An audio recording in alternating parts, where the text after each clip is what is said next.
right, Brendan Taylor here, True School Sports. I'm with, a student of boxing, a boxing scholar, a great trainer, a great man, Tom Yankello. Tom, nice to finally meet you in person. Great to meet you, brother. Yeah. You're here for a long time. Yeah, a long time. We've been social media friends for a while, so it's great. Right. But you're here with a very bright, young, dynamic talent in Atif Oberlton. I guess talk about your time with him as a coach. Oh, well, he's a coach's dream because Atif is a true student of the game. He's a throwback fighter. Yeah. I mean, he understands and respects the art of boxing, and that's I'm all about the art of boxing, and we constantly try to refine the small details that separate good from great, because that's what he's trying to do. He's not here to be good. He's here to be great. So, and greatness is in the details. So, we're constant. We never get bored with the basics. Which when you work with a lot of fighters today that are on a higher level, they're looking for all the icing and all the special effects and flashy stuff, and they forget about the foundational stuff. And he's a pleasure to work because I always emphasize the basics and the fundamentals and footwork and all that kind of stuff and stance. And he's diligent in the gym. What I give him, what I teach him, he absorbs it and he works on it till he masters it. And he's just a pleasure to work with because, like I said, we're both striving for the same goal. We both want to be great. Correct. We do. I've been doing it for a long time. And we're not trying to do anything else. We're not remotely interested in being just good. We want to be great. 1000%. People may see Atif and they see the confidence, the flashy clothes, the rings and things like that. They may say, well, that guy, they may perceive him a certain way. What's been the most surprising thing, from not just a boxing standpoint, but more so, I guess, from more of like a human aspect about Atif, the man? Well, he has what they call the it factor. Like when people say whatever it is, he has it because he puts on a show before the fight, during the fight, and after the fight. And what I mean by that is, he always has a great entrance. He's a fashion designer. He comes up with a great outfit that he designs. He masterminds, even with the city wherever the city that he's going to fight in. He gears it towards that city, and he does all kinds of different things. And he has that gift of really having a creative mind with those uniforms. And then, he can dance, he comes to the ring, he puts on a show. And then he lives up to the hype. When he comes in the ring, he puts on, he's totally focused. His switch goes on, and he performs. And then after, he's always a great post-fight interview as well. Yeah. So he's got all three. And there's not too many guys, even in history, that have all three. There's some guys that can fight, but it's kind of dull. Yeah, they don't really talk. Yeah, they're talking is kind of dull. And really don't have the greatest ring entrance, which is okay. Like some of the old school great guys. But he has the things that make a superstar in today's sport. You know what I mean? Because he has that where he has all three of those. And the business is entertainment. So he truly knows how to entertain. And I think there's a lot of younger crowd in the sport right now. Yep. And I think that they are attracted to that. They migrate to him. And, it's infectious. So I think he has the potential to be that guy, to be that star. I think he has the potential to be a superstar. Okay. You're in a great weight class too. Part of being a superstar is having great opponents, great dance partners. I know you got like Bivol and Benavidez at the top, but those guys are, they're a bit older, so they may not be there by the time he's up there. So I'm looking at more like fights like Najee Lopez, Ben Whitaker, those kind of guys. What do you think about fights with Atif and those guys? Oh, those are great fights that we'd love to have, in due time. I mean, that could happen. That could happen within the next year. Yeah. Hopefully. We focus on one fight at a time. Correct. But yeah, we would love those fights. We talk about it already. Those are fights we would love to have. I mean, he's not, like I said, he's not in it to do anything but to be the guy. You know, and that's our sights. That's the way he trains, and that's the way our vision is. You know, to be the #1 guy in the division. And I always tell him pound for pound. We're not just trying to be, you know, the best fighter in the division. We want to be on pound for pound talks, you know, with guys like Usyk and Inoue. In a way, yeah. And you know, Shakur. Yeah. These are guys that, you know, we watch too. We watch, you know, try to always steal a little bit, see what makes these guys great, you know, date and guys of today and guys of the past. Constant learning in the gym. A lot of our training is film study and things that he can always implement, because it's not about changing your style, but it's always about stealing and implementing and evolving. Yes. Yeah. Yes. So that's what we do. One of the fights that I've just envisioned for Atif myself as a boxing fan is the Ben Whitaker fight, because they're both kind of similar, flashy, you know, UK, America. I think that fight has a chance to be a 7-figure mega fight one day. For sure. Yeah. So yeah, I totally agree. I mean, that's me and him have spoke on that already. That's in our vision. In the you know, in the not the rear view mirror, but the dash. The roadmap, you know. The roadmap, you know, and yeah, I mean that's a fight. You know, definitely want that, and hopefully Benavidez is coming back down to light heavyweight. I don't know if he's going to, though. He may go all the way to heavyweight. You know, from what I understood yesterday, there was some people saying that he's going to maybe even challenge Usyk. You know? Yeah, crazy stuff. So, but, you know, if he comes back down to light heavyweight, we would love that, because that's the kind of fight that just makes you a star. Because, I mean, he's proven that he's a great fighter. You know, so in due time, we'll love that fight. You know, Bivol, better be we want all that. All those guys.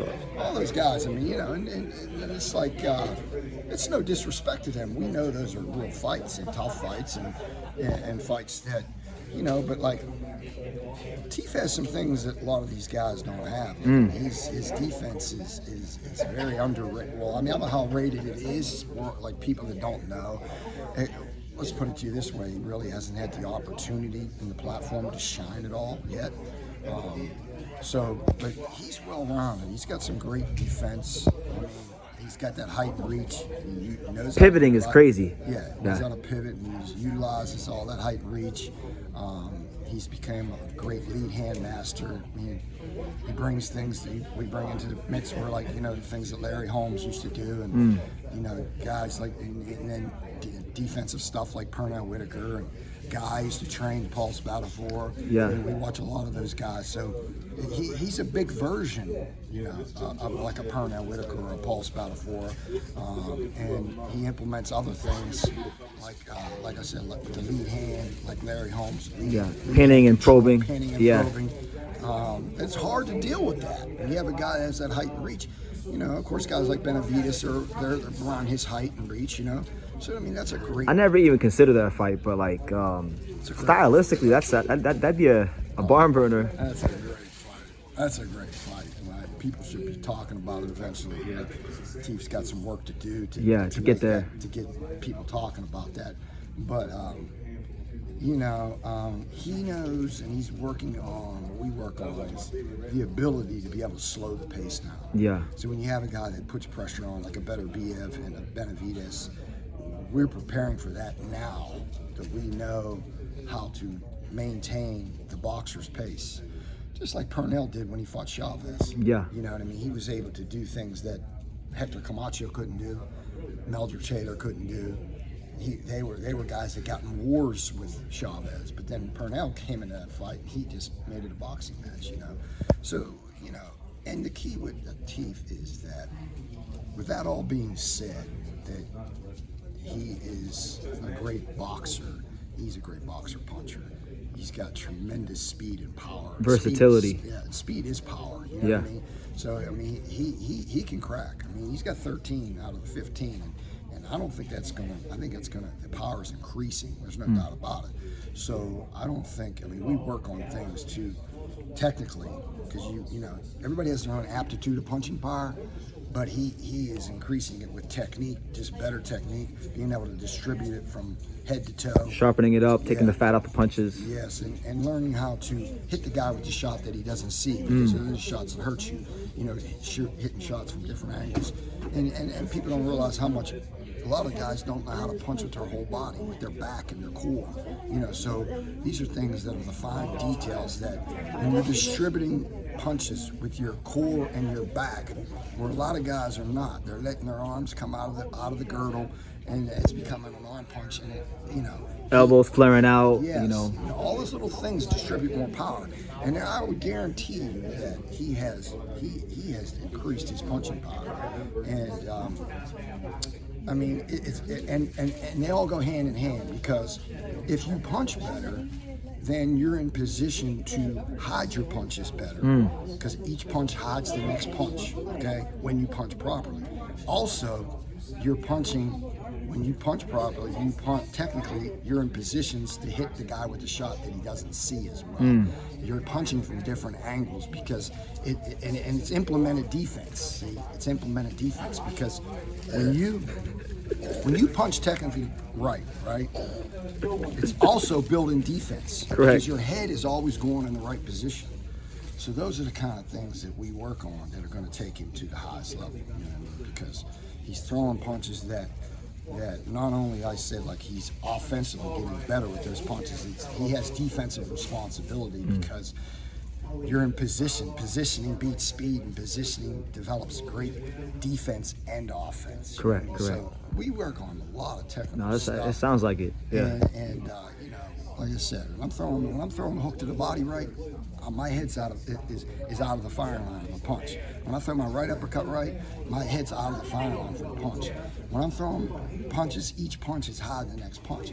So those are things that are just hard to deal with when you have a guy like his stature, with his speed, throwing things technically right. He's in defensive position to always take the brunt of the punch off. You know, it's like, people always talk about speed, but he has the ability, and he's developing it even more and more, that deceleration is just as important as acceleration. That's a lost art in boxing, deceleration. It's a lost art. It's like, people don't understand that. You know, as fast as I'm going, defensively, that's how slow I have to go. It's like on the offensive end, you know, I'm snapping the towel. On the defensive end, I become the towel. You try to punch a towel, it's always given. It's like, another analogy is you're catching eggs. I got to be able to guide that egg. And if I'm too fast, the eggs are going to crack. If you're throwing a bunch of eggs at me, they're going to crack. So I got to learn how to guide it, and I got to learn how to be soft with it. Okay. So he's learning how to be very soft on the defensive end without taking away the explosion and the quickness of his offensive end. And like I said, that becomes where you are super relaxed, because relaxed muscles are quicker than contracted ones. Correct. You know what I mean? Yeah. So he's got the snap of a towel, but then he becomes, like I said, a towel. And when you're trying to hit a towel, you ain't hurting it. You know what I mean? Because it's given. It's like the matador. You know? And those are the things that are like true science that we really work on.